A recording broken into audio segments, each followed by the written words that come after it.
আপনি বুঝে শুনে পক্ষ অবলম্বন করবেন। আপনি কাকে সমর্থন করতেছেন, কার সাপোর্ট করতেছেন, এটা আল্লাহ দেখতেছেন।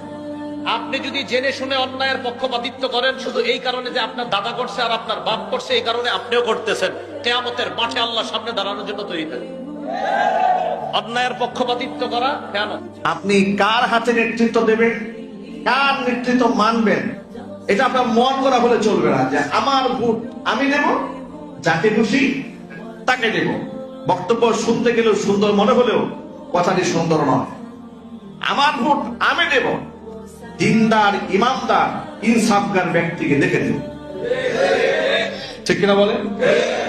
এখন আমার আত্মীয় একজন দাঁড়িয়েছে, সুদখোর, ঘুষখোর, মিথ্যাবাদী, লম্পট, বদমাস, মনে চাইলো আমি দিয়ে দিলাম, এর কোনো সুযোগ ইসলামে দেওয়া হয়নি।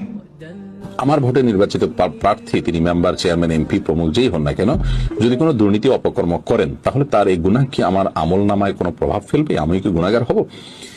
দেখুন, সূরা মাইদা 2 নম্বর আয়াতে আমাদের মাথায় রাখতে হবে, আল্লাহ বলেছেন, ওয়ালা তাআওয়ানু আলাল ইসমি ওয়াল উদওয়ান, তোমরা পাপ এবং সীমা লঙ্ঘনের কাজে একে অন্যকে সহযোগিতা করবে না।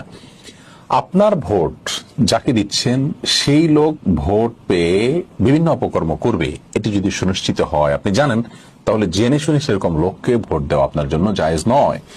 যাকে মন চায় তাকে ভোট দেয়া যাবে না। এজন্য আমার ভোট আমি দেব, যাকে খুশি তাকে দেব, এমনটা না, সৎ লোক দেখে দেব। ঠিক কিনা? আমার ভোট আমি দেব, ইসলাম প্রিয় লোক দেখে দেব,